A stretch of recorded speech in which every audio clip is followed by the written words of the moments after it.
ॐ निरञ्जनं नित्यम् अनन्तरूपं भक्तानुकम्पाधृतमिग्रहं वै अवतारवीशं परमेशमीड्यं तं रामकृष्णं शिरसा नमामि।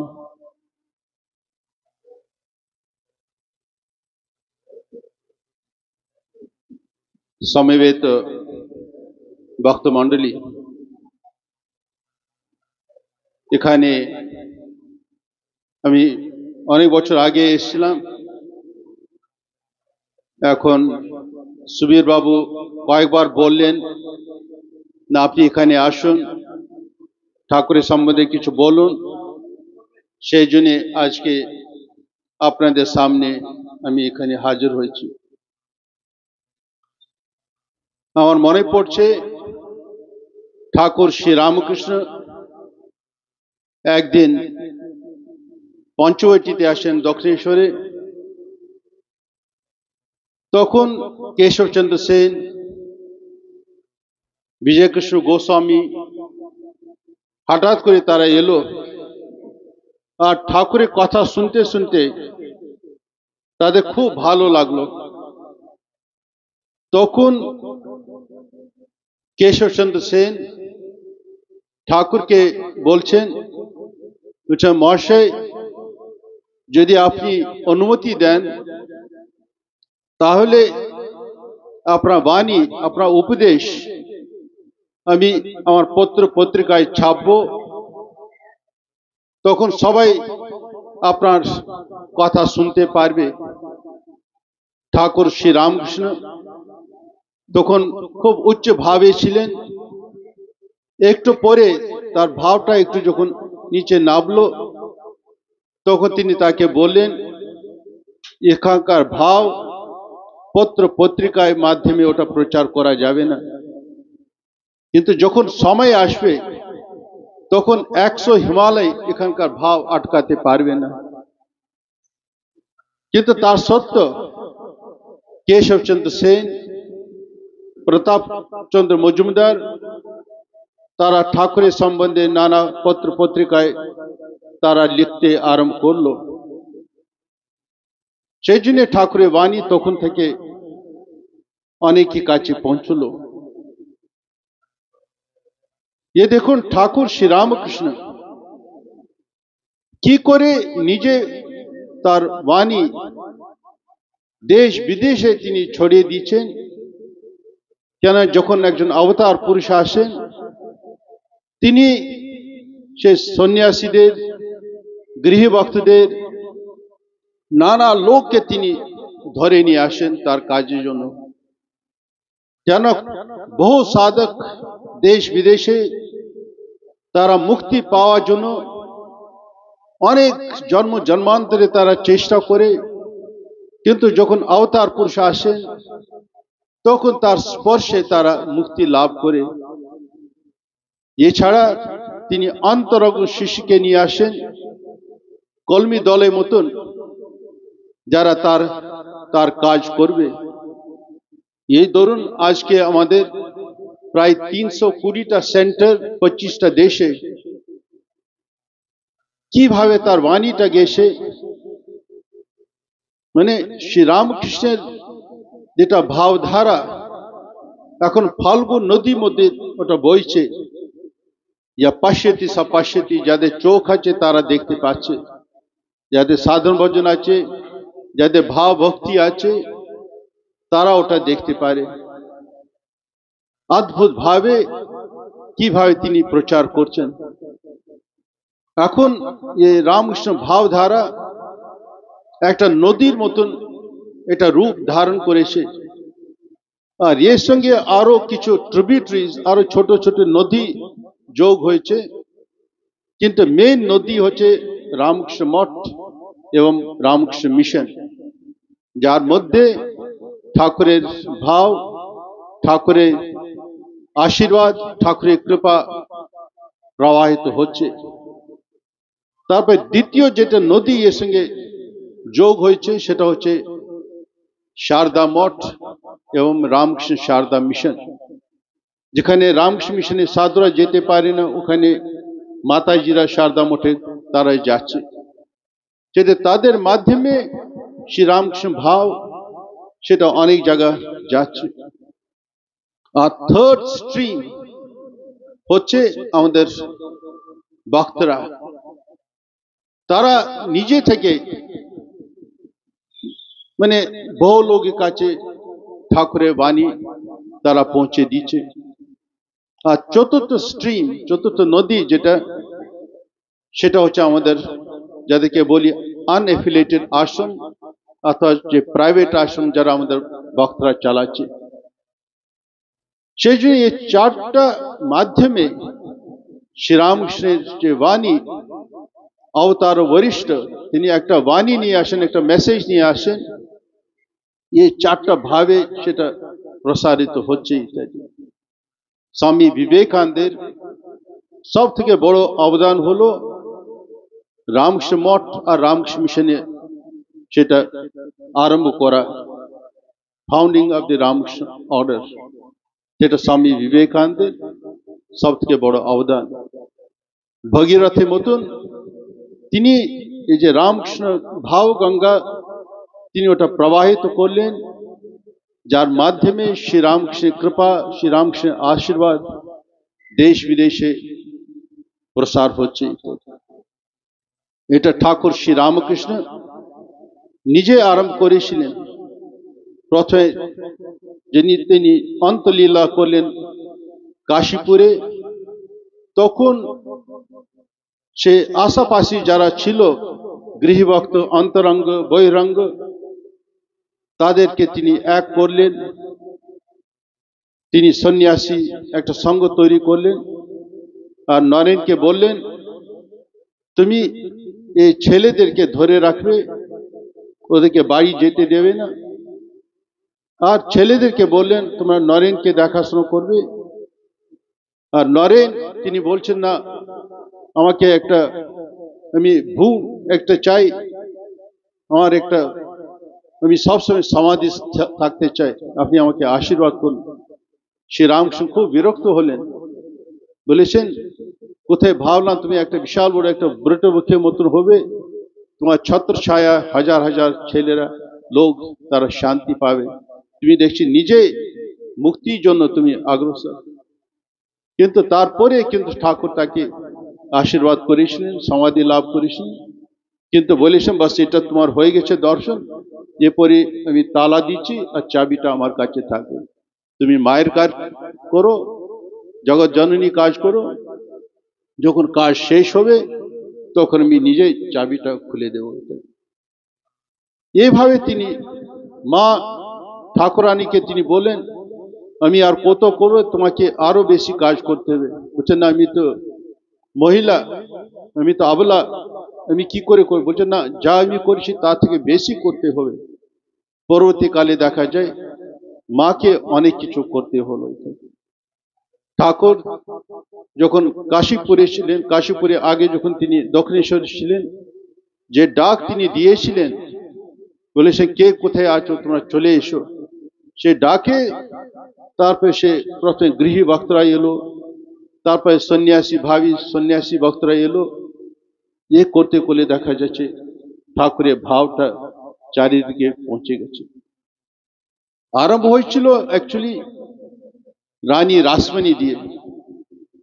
তিনি তীর্থযাত্রা করতে যাবেন কাশীতে, সব ব্যবস্থা করলেন, যেদিন যাবেন তার ঠিক একদিন আগে ঠাকুর শ্রী রামকৃষ্ণ তাকে দর্শন দিলেন, মা কালী তাকে দর্শন দিলেন, বলেছেন তোমাকে যেতে হয় না, তুমি গঙ্গার ধারে তুমি একটা মন্দির করো, তুমি ওখানে আমার একটা প্রতিমা বসাও, তুমি ওটা পুজো করো, তাতে তোমার সব মঙ্গল হবে। তিনি কাশী গেলেন না, ওখানে মন্দির করলেন, আর ওখানে পরবর্তীকালে ওখানে শ্রীরামকৃষ্ণ এলেন আর সাধন ভজন ওখানে করলেন। সেই জন্য সব থেকে আমরা আজকে খুবই কৃতজ্ঞ রানী রাসমণির কাছে, কেন তিনি ঠাকুরের জন্য একটা লীলা স্থান একটা তৈরি করলেন, সাধন ক্ষেত্র তৈরি করলেন, যেখানে তিনি সাধন ভজন করবে, যেখানে তার সব বড় বড় গুরু নানা জায়গা থেকে তারা আর এসে গেল, ঠাকুরকে তারা উপদেশ দিল, সাহায্য করলো সাধন পথে। আর ওখান থেকে আমরা দেখছি একটা রামকৃষ্ণ ভাব ধারা ওটা চলে গেল। সেরকম আমাদের রানী রাসমণি প্রায় 6 বছর তিনি ঠাকুর শ্রী রামকৃষ্ণের সেবা করলেন। 6 বছর ঠাকুর শ্রী রামকৃষ্ণ নিজে বলছেন তিনি ছিলেন অষ্টসখী, মায়ের অষ্টসখীর মধ্যে তিনি একজন ছিলেন, অষ্টনায়িকার মধ্যে তিনি একজন ছিলেন। তিনি সাধারণ মহিলা ছিলেন, এতটা তার অবদান। তারপরে তিনি মথুরবাবু এলেন, তার জামাই মথুরানাথ বিশ্বাস, তিনি 14 বছর শ্রী রামকৃষ্ণের সেবা করলেন। আমি এই জন্য বলতে চাইছি, যখন অবতার পুরুষ আসেন দেখুন কি করে তিনি নিজে থেকে সব ব্যবস্থা করেন, একটা ড্রামা মতন, একটা যাত্রা মতন, কাকে দিয়ে কি কাজ করবেন তিনি ঠিক তাদেরকে নিজে দিকে ডাকেন। যেরকম মথুরানাথ বিশ্বাস তিনি 14 বছর ঠাকুরের তিনি সেবা করলেন, সবসময় ছায়ার মতন তিনি তার সঙ্গে ঘুরতেন। ঠাকুর শ্রী রামকৃষ্ণ তিনি যাবেন, দেওঘরে যাবেন, কাশীতে যাবেন, বৃন্দাবনে যাবেন, সব এ মথুরবাবু সব ব্যবস্থা করলেন আর নিজে গেলেন। অন্তত 6 মাস 8 মাসের জন্য তিনি সব ব্যবস্থা করলেন। কোথায় তিনি আটকে যাবেন তার জন্য চাল ডাল নুন তেল সবকিছু সব ব্যবস্থা করলেন। কারণ তখন নৌকো দিয়ে যেতে হয়, তখন এটা ট্রেন ছিল না, তখন সেই জন্য নৌকো দিয়ে যেতে হয়। আর মথুরবাবুর মতন লোক গেলে তো অনেকগুলো নৌকো তাদের সঙ্গে যেতে হতো, সেই জন্য সবকিছু ব্যবস্থা করতেন। আর ঠাকুরের হয়তো কোনো সময় একটা শরীর খারাপ হয়েছে, ডক্টরের কাছে নিয়ে যাওয়া, এত হয়তো ঠাকুরের ইচ্ছা হয়েছে ভক্তদের একটু কিছু খাওয়াবে, গরিব লোকদের কিছু সাহায্য করবে, যা বাইরে যারা সাধু আসতো ওদের থাকা ব্যবস্থা করা, সব তিনি করে দিতেন। যেটা যে ঠাকুর শ্রী রামকৃষ্ণ বলতেন সব করতেন।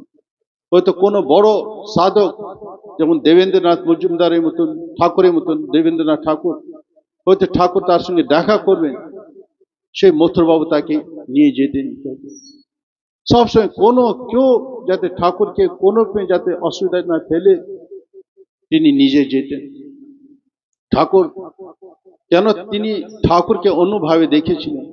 ঠাকুর শ্রী রামকৃষ্ণ তখন খুব বয়স কম, হয়তো 20-22 হয়তো তার বয়স। একদিন তিনি নিজে ঘরে বাইরে বারান্দাতে পায়চারি করছেন, দেখছেন যখন একদিকে যাচ্ছেন মথুরবাবু নিজে সে কুঠি বাড়িতে বসে তিনি জানলা দিয়ে দেখছেন মা কালী যাচ্ছেন। ঠাকুর শ্রীরামকৃষ্ণ যখন ফিরে আসছেন উল্টো দিকে দেখছেন ভগবান শিব আসছেন। 3-4 বার তার এরকম দর্শন হলো। তিনি বিশ্বাস করতে পারছেন যে এটা কি দেখছি, ছুটে ছুটে এসেন ঠাকুরের পায়ে নিচে পড়ে গেলেন। ঠাকুরের বললাম তো তখন খুবই বয়স খুব কম। আর ঠাকুর বলছে তুমি উঠো উঠো, এটা কি করছো? না বলছে আমি কি দেখছি। বলছে না, এইভাবে তিনি সেই জন্য সে তার মনের উপরে এত ছাপ পড়েছিল। ঠাকুর শ্রীরামকৃষ্ণ সাধারণ মানুষ, তিনি স্বয়ং ভগবান। আর তিনি ছিলেন তার প্রথম রসদার ছিলেন। সেরকম তিনি 14 বছর তাকে সেবা করলেন।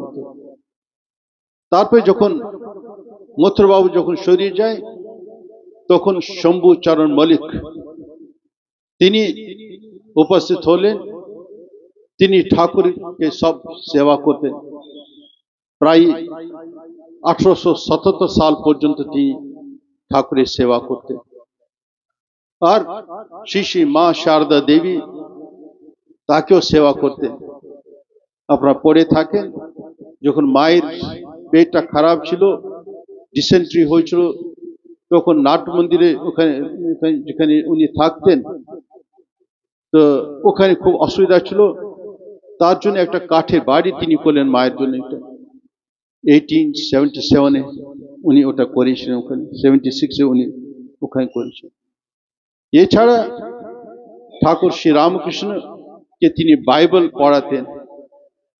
এই যে এক একটা কাজ, এটা কোনো একটা ইনসিগনিফিকেন্ট নেই, এটা সামান্য নেই, যে প্রত্যেকটা কাজের পেছনে ভগবানের একটা লীলা ছিল। তারপরে আমরা দেখছি এলেন মনমোহন মিত্র আর রামচন্দ্র দত্ত। রামচন্দ্র দত্ত তিনি ঠাকুরকে খুব ভালোবাসতেন, আর মনমোহন মিত্র, এরা দুজন প্রথম তারা ঠাকুরকে অবতার হিসাবে তারা চারিদিকে প্রচার করতে লাগলো। মনমোহন মিত্র তিনি থাকতেন কোন্নগরে, আর আমাদের রামচন্দ্র দত্ত তিনি থাকতেন কাঁকরগাছিতে। তিনি বড় বড় তখনকার যে বড় বড় থিয়েটার ছিল, মিনার্ভা থিয়েটার ছিল, তারপরে স্টার থিয়েটার ছিল, তিনি ওখানে ঠাকুরের উপরে প্রায় 18টা লেকচার দিয়েছিলেন। 18টা লেকচার দিয়েছিলেন, কিন্তু ঠাকুর শ্রীরামকৃষ্ণ ওটা পছন্দ করতে না। তোমরা অবতার সম্বন্ধে কি জানো? কিন্তু পরে তিনি রাজি হয়েছিলেন, কিন্তু একটা কন্ডিশন ছিল, তোমরা আমার বাণী কোন রূপে ডিস্টর্ট তোমরা করতে পারবে না। তাতে তারা রাজি হয়েছিল। রামচন্দ্র দত্ত ঠাকুরের উপরে কয়েকটা বই লিখলেন। একটা ছিল তত্ত্বসার, আর একটা তত্ত্ব প্রকাশিকা, আর একটা ম্যাগাজিন উনি বার করতেন তত্ত্ব মঞ্জুরি। কিন্তু পয়সা নেই, তার জন্য সে মনমোহন মিত্র তার জন্য সেই পয়সাটা দিতেন, যাতে বইটা ছাপা যায় আর সব জায়গায় যাতে প্রত্যেক মানুষের কাছে যাতে পৌঁছতে পারে।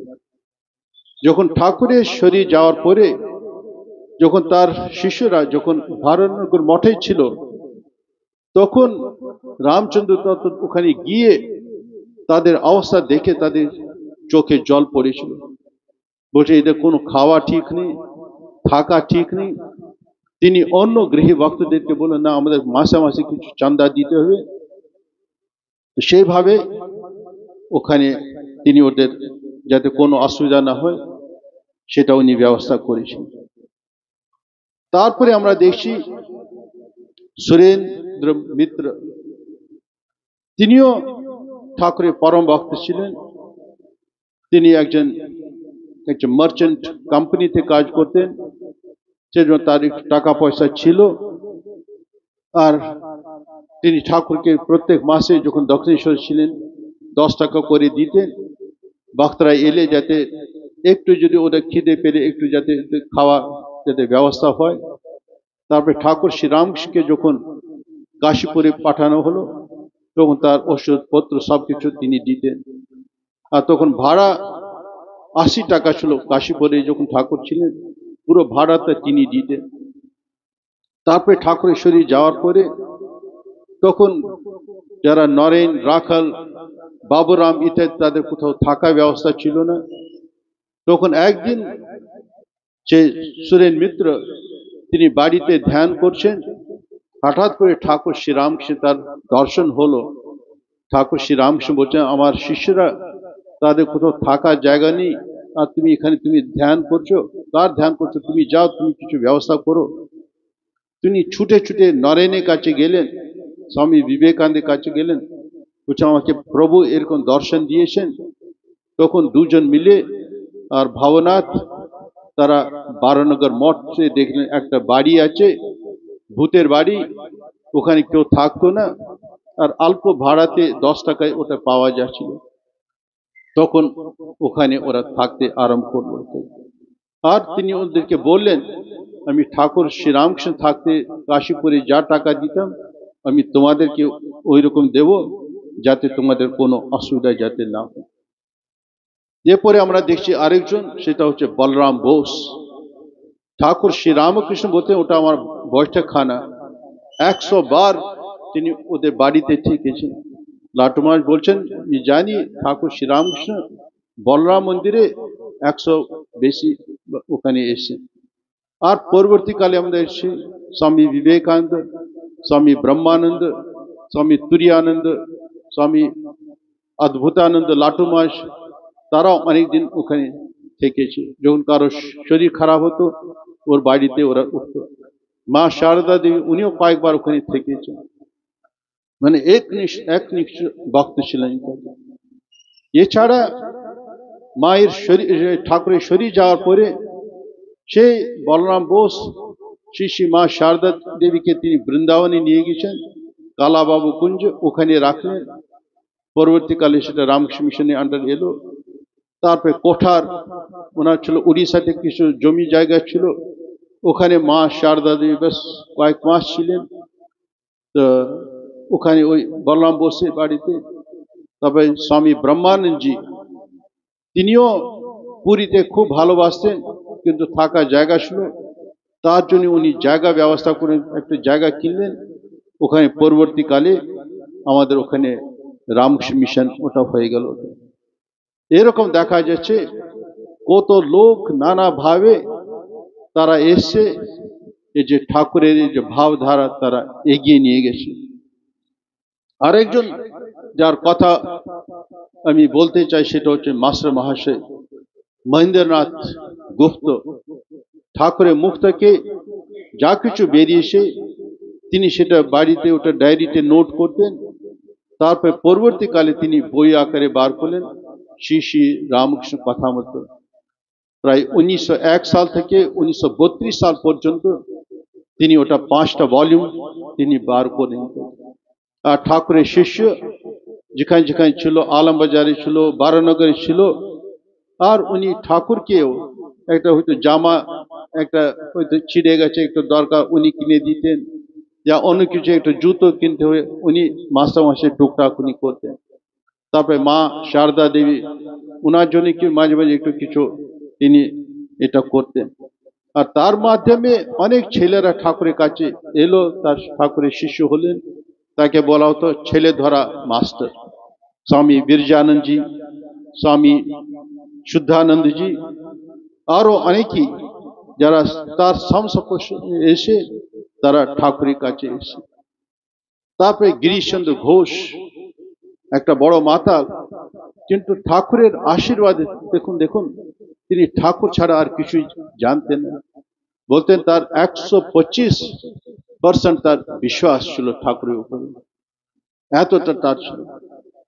যখন ঠাকুর শ্রীরামকৃষ্ণ কাশীপুরে ছিলেন তখন কয়েকজন গৃহী ভক্ত তারা ঠাকুরের জন্য সেবার জন্য কিছু পয়সা দিত, কিন্তু তাদের মাথায় কি একটা ডুকরো বললো না, যারা তার নরেন, রাখল ইত্যাদি আরো কয়েকজন আছে, ওদের পয়সা ওরা খুব নষ্ট করছে।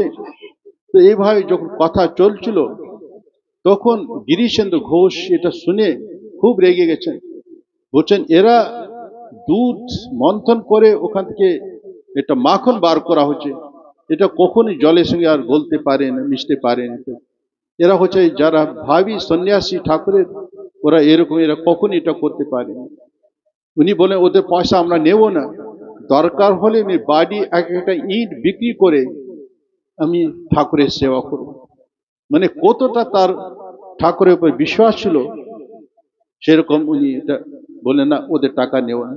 সেটা পরে আর করতে হয়নি, পরে সবাই ওটা মেনে নিল, বলছেন না ওরা কিছু টাকা পয়সা নষ্ট করবে। সেরকম আরেকজন ছিল দেবেন্দ্রনাথ মজুমদার, গৃহী ভক্ত ঠাকুরের। তিনি ঠাকুরের উপর অনেক ভজন তিনি তৈরি করলেন, যেমন ভবসাগর তারণ কারণ, এরকম অনেক গান করেছেন, অনেক ভক্তদের সামনে তিনি গাইতেন। এভাবে তিনিও সেটা অনেকটা ঠাকুরের উপরে এটা গানটা অনেকটা ইয়ে করেছেন। এরকম যেমন মাস্টার মহাশয় কথা মতো এটা করলেন, পরবর্তীকালে ওটা ইংরেজি তারপর অন্য অন্য ভাষায় ওটা অনুবাদ হয়েছে, এখন ঘরে ঘরে তার বই আমরা পাচ্ছি। সেটা এটা মাস্টার মহাশয়ের জন্য। সেরকম আরেকজন ছিলেন অক্ষয় কুমার সেন। অক্ষয় কুমার সেন তিনি লিখলেন শ্রী শ্রী রামকৃষ্ণ পুঁথি তিনি লিখলেন। তখনকার দিনে এটা ঘরে ঘরে এটা গান করা হতো, এতটা তার এটা অবদান। আর আরেকটা বই লিখেছিলেন শ্রী রামকৃষ্ণ মহিমা। এই দুটো বই জন্য তিনি খুব বাংলায় দেশে প্রত্যেকটা ঘরে তার বইটা সেটা পৌঁছল। আরেকটা কথা যেটা আমি আপনাদের কাছে বলতে চাই সেটা হলো সুরেশচন্দ্র দত্ত, যিনি ঠাকুর থাকার সময় ঠাকুরের যত সব উপদেশ তিনি সংকলন একটা বার করেছিলেন। পরমহংস রামকৃষ্ণের উক্তি 1884 ওটা বার করলেন। প্রায় ঠাকুরের 1000 উপদেশ তিনি সংগ্রহ করে সেই বই মধ্যে ওটা ইয়ে করেছেন। দেখা যাচ্ছে ঠাকুর থাকতে থাকতে কিভাবে তার সে প্রচারটা হল। আরেকজন ছিলেন হরমোহন, ছিলেন যিনি ঠাকুরের অন্যতম গৃহভক্ত ছিলেন। স্বামী বিবেকানন্দ যখন বিদেশে ছিলেন, আমেরিকা, সে শিকাগো অ্যাড্রেস দিলেন, শিকাগো সে ধর্মসভায় তিনি যে বক্তৃতা করলেন, সেই বক্তৃতা উনি কলকাতায় ছেপে তিনি সব জায়গায় ওটা বিতরণ করলেন, যাতে এখানকার মানুষ যাতে সে স্বামীজির বাণী যাতে পড়তে পারে। সে নিজে পয়সা দিয়ে, আর যত ছবি তখন পাওয়া গেছিল স্বামীজির, সেই সংকলন তিনি সেটা সব জোগাড় করলেন, সেটা অনেক কপি করে সেটা তিনি অন্য লোকের মাধ্যমে সেটা ওটা বিতরণ করলেন।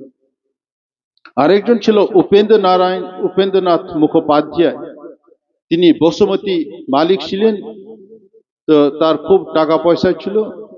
আর স্বামী বিবেকানন্দ যখন বিদেশ থেকে ফিরে এলেন, তখন শিয়ালদা থেকে আসবেন কি করে, তখন সবাইকে বলা যায়, অনেকই চেষ্টা করলো, বলে কি করে আমরা সবাই কাছে এটা খবর পাঠাতে পারি, স্বামীজি বিদেশ থেকে ফিরছেন, তাকে একটা ওয়ার্ম ওয়েলকাম দিতে হবে, সেটা সবাই চিন্তা, লোক আসবে কিনা রেলওয়ে স্টেশনে। তখন এই উপেন্দ্রনাথ মুখোপাধ্যায় তিনি বললেন, না, আমি প্রায় কয়েক হাজার লিফলেট ছেপে আমি সব ডিস্ট্রিবিউট করেছি, আপনাদের চিন্তা নেই। ঠিক যেদিন স্বামীজি এলেন, প্রায় 20,000 লোক তখন এসেছিল সে শিয়ালদা রেলওয়ে স্টেশনে তাকে রিসিভ করার জন্য। আরেকজন হচ্ছেন নবগোপাল ঘোষ আর নিস্তারিণী ঘোষ। তারা ঠাকুরকে খুব সেবা করেছে।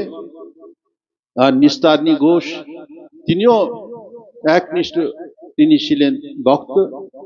তো এরা দুজনে খুব করেছে। একদিন ঠাকুর, তিনি একজন শ্রীরামের ভক্ত ছিলেন, জপ করছেন, চোখ বন্ধ করে ধ্যান করছেন। হঠাৎ করে যখন চোখ খুললেন, দেখেন ঠাকুর শ্রীরামকৃষ্ণ তাকে দেখেন ওনার সামনে দাঁড়িয়ে আছে। দর্শন তিনি পেলেন। যখন তাকে পা ছুতে গেলেন, দেখছেন শ্রীরাম নেই ওখানে, ওটা হচ্ছেন শ্রী রামকৃষ্ণ। তখন তার সে বিশ্বাস হলো, যিনি শ্রীরাম তিনি শ্রীরামকৃষ্ণ রূপে তার সামনে আবির্ভূত হয়েছিল। ঠাকুরের যখন দক্ষিণেশ্বরে ছিলেন, তখন কয়েকটা বিড়াল ঠাকুরের কাছে আসতো, উনি তাদেরকে খেতে দিতেন। ঠাকুর তখন পরে অন্য জায়গায় যাবেন, তখন তার চিন্তা ছিল, আছে এদের কেউ খাওয়া দেবে কিনা, হয়তো এই বিড়ালগুলি না এটা মরে যাবে। তখন নিস্তারিণী ঘোষকে একদিন বললেন, তুমি কি আমাকে একটা সাহায্য করে? বলছে, হ্যাঁ বলুন আপনি। ও যে কয়েকটা বিড়াল আছে, যদি তুমি বাড়িতে নিয়ে ওদেরকে তুমি কিছু সেবা করো, ওদেরকে খেতে দাও, নাহলে এরা মরে যাবে। সেটা তিনি সেবা করেছেন। তারপরে একদিন তিনি এসছেন, তারপরে কোলে কি আছে, তখন ঠাকুর শ্রীরামকৃষ্ণ বলছেন, তুমি কি নিয়ে এসো আমার জন্য, কি নিয়ে এসো ইত্যাদি। বলছে, এ নিয়ে এসি। তার নতুন সন্তান হয়েছিল, তো বলছে এই নিয়ে নিন। বলছে, না না, তোমার কাছে আমি গ্রহণ করছি, এখন তুমি নিজে কাছে রাখো, যখন বড় হবে তখন আমি নেব। পরবর্তীকালে তিনি স্বামী অম্বিকানন্দজি হলেন, স্বামী অম্বিকানন্দজি। আর তিনি রাজা মাঝে তিনি সেবক ছিলেন, আর খুব ভালো গান করতেন। আর তিনি রামকৃষ্ণ মঠ মিশনে তিনি সন্ন্যাসী ছিলেন। আরেকজন ছিলেন কালীপদ ঘোষ। তিনি একজন মাতাল ছিলেন। তার স্ত্রী শ্রীরামকৃষ্ণের কাছে অনেকবার এসে, আমার সংসার এখন ভেঙে পড়ছে, আপনি আমাকে আশীর্বাদ করুন যাতে আমার স্বামী যাতে ঠিক পথে আসেন। তখন বলেছে, ঠিক আছে, যে নাহাবাতে আছেন মা শারদা দেবী, তুমি যাও, ও আশীর্বাদ করলে দেখুন সব ঠিক হয়ে যায়, তোমাকে আর চিন্তা করতে হবে না। আর যখন মায়ের কাছে এসে বলছেন, না না আমার কাছে, তুমি ওখানে যাও, ঠাকুরের কাছে যাবে, উনি সব করবেন। তো গেছিলাম আবার ঠাকুরের কাছে, ঠাকুর আবার মায়ের কাছে, এভাবে অনেকবার এটা করাতে তখন মা তিনি বলেন, ঠিক আছে, একটা নির্মলি দিলেন, একটা বেলপাতা দিলেন, বলছে তুমি বাড়িতে যাও, এটা তুমি রাখো, পুজো করো, দেখুন সব ঠিক হবে। তারপরে এই যে কালীপদ ঘোষ, উনি ঠাকুরের খুব ভক্ত হলেন। আর আমাদের তখনকার যারা ছিল সন্ন্যাসী শিষ্য ঠাকুরের, তাদের খুব সেবা করেছেন। তবে যখন তিনি বম্বেতে ছিলেন তার বাড়িতে অনেকে গেছিলেন, স্বামীজি গেছেন, স্বামী ব্রহ্মানন্দজি ইত্যাদি অনেকেই তার বাড়িতে গেছিল। এ হচ্ছে পুরুষ যারা ছিল ঠাকুরের শিষ্য, গৃহী ভক্ত, তাদের কথা আপনাদের বললাম। এর মধ্যে কয়েকজন মহিলারা ছিল, তারা ছিল যোগীন মা আছেন, গোলাপ মা, তারা ঠাকুরের সেবা করত। আর যোগীন মা, গোলাপ মা, তারা মায়ের সঙ্গে যেখানে যেখানে মা যেতেন তারাও যেত। যোগীন মা বেশি যেত। যখন ঠাকুরের শরীর গেল তখন তিনি বৃন্দাবনে গেছেন মায়ের সঙ্গে, তারপরে আরো অনেক জায়গায় তিনি ওটা গিয়েছিলেন। আর নিজের মায়ের সেবা টেবা করতেন, আর সব সময় এরা জপ ধ্যান করতে। সেই জন্য আজকে মানুষের কাছে ওরা একটা এক্সাম্পল একটা রেখেছে কিভাবে সংসারে থেকে অসংসারী মতন থাকা যায় ইত্যাদি, কি করে মানুষে এটা আসবে আমাদের। সেরকম বিদেশে আমরা দেখছি কত মানুষ এই যে ঠাকুরের সেবা এটা করতে তারা সামনে এলো, যাদের কথা আমি আপনাদেরকে বললাম। তোরা ভগবান শ্রীরামকৃষ্ণকে তারা দেখেছিল, সেই জন্য এটা তার ত্যাগ, তার তপস্যা, তার সমাধি ওরা দেখেছিল ইত্যাদি, সেই জন্য তারা খুব প্রভাবিত হয়েছিল, ঠাকুরের সেবা করল। কিন্তু বিদেশে যারা ছিল তারা ঠাকুরকে কোনোদিন দেখেনি, কিন্তু ঠাকুরের তাদের উপরে খুব বিশেষ তাদের আশীর্বাদ ছিল। তারা কিভাবে এসে ঠাকুরকে সেবা করল, যেমন ছিলেন ধরুন স্বামী বিবেকানন্দ যখন বিদেশ থেকে এসে তিনি ওটা বেলুড় মাঠে কোথায় ঠাকুরের একটা আশ্রম করবেন যেখানে সাধুরা থাকবে, সেই জন্য বেলুড় মাঠে উনি 7 একর জমি কিনলেন, কিন্তু কোনো পয়সা নেই। তখন হঠাৎ করে কোথায় লন্ডন থেকে একজন হেনরিটা মিউলার, তিনি বিয়ে থা করেনি, খুব ইয়াং মহিলা, তো তিনি যখন শুনলেন তিনি স্বামীজিকে বললেন, স্বামীজি আপনি চিন্তা করবেন না, আমি পুরো টাকাটা দিচ্ছি আপনার। 39,000 টাকা তখনকার দিনে তিনি স্বামীজিকে দিলেন, আর স্বামীজি ওটা জমিটা কিনলেন, যেটা এখন রামকৃষ্ণ মঠ মিশনে হেডকোয়ার্টার্স। তারপরে স্বামী বিবেকানন্দ ওখানে ঠাকুরের একটা মন্দির করবেন, একটা সাধু নিবাস করবেন। আর এই যে জমিটা ছিল সেটা উপর নিচে ছিল, কেন ওখানে জাহাজ ওখানে রিপেয়ার হতো, যে গঙ্গাধারে জলটা অনেক ভেতর পর্যন্ত আসতো। তো সেটার জন্য একজন সারা বুল আমেরিকান একজন মহিলা, তিনি পুরো টাকাটা দিলেন, স্বামীজিকে দিলেন। ম্যাকলাউড বলছে উনি কয়েক হাজার ডলার তিনি স্বামীজিকে দিলেন। স্বামীজি আপনি ঠাকুরের মন্দির করতে চাইছেন, পুরনো মন্দির, তারপর সাধু নিবাস, তারপরে এই যে আছে জমিটা যাতে লেভেলিং করা হয় তার জন্য তিনি টাকা দিলেন। আর সিস্টার নিবেদিতা গার্লস স্কুল, তো ওটা তৈরি করতে হবে। নিবেদিতাকে তিনি লন্ডন থেকে নিয়ে এসে কি করে মেয়েদের শিক্ষা দেওয়া যায়, কিন্তু একটা জায়গা দরকার, একটা স্কুল দরকার। সে অলি বুল ইয়া সারা বুল তিনি তার জন্য ওটা টাকা দিয়েছিলেন। তারপরে আমরা দেখছি যখন পুরনো মন্দির তো ওটা হলো, কিন্তু স্বামীজি ইচ্ছা ছিল একটা বড় মন্দির করবেন, কিন্তু পয়সা ছিল না।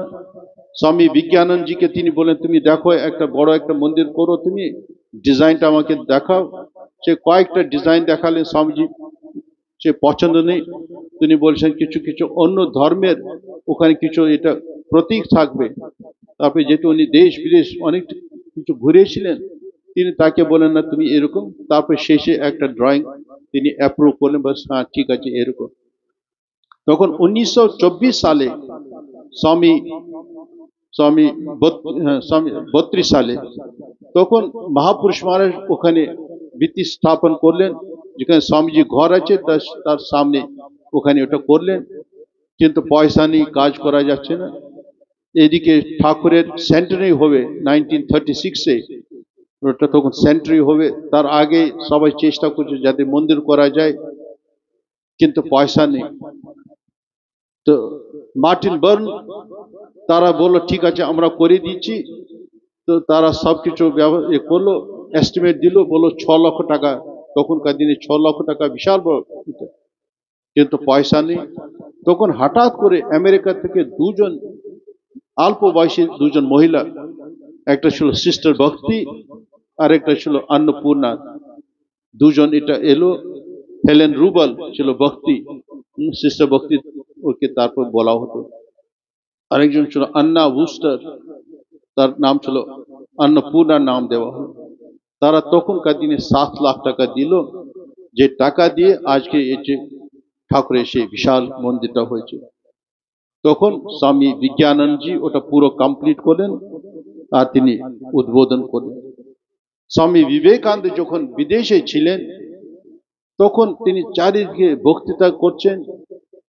তারপরে ওখানকার বক্তারা বলল, না স্বামী তো এটা বক্তৃতা দিচ্ছেন, কিন্তু এটা লেখা দরকার, নাহলে পরবর্তীকালে তো কেউ তো বুঝতে পারবেন, তারা শুনতে পারবে স্বামীজি কি বললেন ইত্যাদি। তখন একটা অ্যাডভার্টাইজমেন্ট দেওয়া হয়েছিল, একটা যাতে স্টেনোগ্রাফার পাওয়া যায়। তখন একজন যে গুডবেন একটা ছেলে, সে অ্যাপ্লাই করলো, ঠিক হলো, তাকে এত টাকা দেওয়া হয় মাইনে। আর যখন তিনি দেখলেন অন্য বক্তারা তারা ফ্রিতে স্বামীজি সেবা করছে, খাওয়া দাওয়া থাকা সবকিছু ব্যবস্থা করছে, আমি কি করে টাকা নিয়ে? উনি বললেন, না স্বামীজি আমার কিছু পয়সা লাগবে না, আমাকে শুধু দুবেলা খেতে দিন আর আমি আপনার সঙ্গে থাকবো আর আপনার কাজ করবো। এই যে কমপ্লিট ওয়ার্কস অফ বিবেকানন্দ যেটা আপনারা পড়ছেন, এখন বাংলায় অনুবাদ হচ্ছে, অন্য ভাষায় হচ্ছে, এটা যদি আজকে গুডউইন যদি না থাকতো, এটা আজকে আমরা ওটা পেতাম না। সেটাই বলছিলাম, দেখুন কোথায় থেকে লোক এসে ঠাকুরের আর স্বামীজির সেবা করতে, আজকে তাদের ভাব চারিদিকে ওটা ছড়িয়ে পড়েছে। তারপরে নিবেদিতা, তিনিও সাহায্য করেছেন। তবে যখন তিনি আমেরিকাতে গেলেন, তার থাকা জায়গা নেই, কোথায় একজন মহিলা স্বামীজি একটা খুব টায়ার্ড হয়ে একটা ফুটপাথে উপরে বসলেন, কোথায় যাবেন তিনি খুঁজে পাচ্ছেন না, বুঝতে পারছেন না। তখন উল্টো দিকে একটা বাড়ি থেকে একজন ভদ্র মহিলা, তিনি উপর থেকে দেখলেন, আবার তাড়াতাড়ি নিচে এসে রাস্তা ক্রস করে স্বামীজির কাছে এলেন। তাকে বলছেন, স্বামীজি আপনি কি এটা ধর্ম মহাসভায় এসেছেন বক্তৃতা করতে? বলছে, হ্যাঁ আমি এসেছি।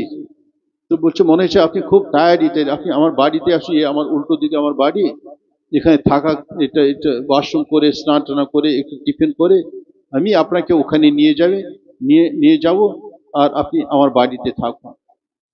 ওখানে স্বামীজি থাকলেন। যেটা নিজের মা যেটা করতে পারে না, সেরকম আমেরিকান মহিলারা স্বামীজির জন্য করলেন। সেই জন্য প্রচুর লোক কোথায় থেকে তারা এলো না, অদ্ভুত ভাবে সেরকম স্বামীজির কাজটা ওখানে। স্বামীজি বলছেন ওদের কয়েকজনকে তিনি মা করে ডাকতেন, কয়েকজনকে তিনি বাবা করে ডাকতেন, কয়েকজনকে তারা বোন মতন ওটা ডাকতো, যেমন হেল সিস্টার্স, তাদের সে ভাই বোনের মতন সম্পর্ক ছিল। মিসেস হেল, মিস্টার হেল, তাদেরকে বলতেন বাবা, বলতেন মা, বলতেন। সেরকম অনেকেই তার কাজের জন্য সামনে এলো, সেই জন্য এত কাজ এটা হয়েছে। তারপরে ফ্রান্সিস লেগেট, তিনিও তার বাড়িতে রাখলেন। স্বামীজি যখন প্রথম আশ্রম বিদেশে করলেন, আমেরিকাতে নিউ ইয়র্কে করলেন, তখন তাকে সেক্রেটারি করলেন, মিস্টার ফ্রান্সিস লেগেটকে করলেন। সে ফ্রান্সিস লেগেট তাকে ইউরোপে নিয়ে গেলেন, অন্য জায়গায় নিলেন। তো সেভাবে নানা লোক নানা ভাবে তাকে সাহায্য করলো। আর যখন লন্ডনে ছিলেন তখন তিনি ভাবলেন, না হিমালয়তে একটা আশ্রম করবেন।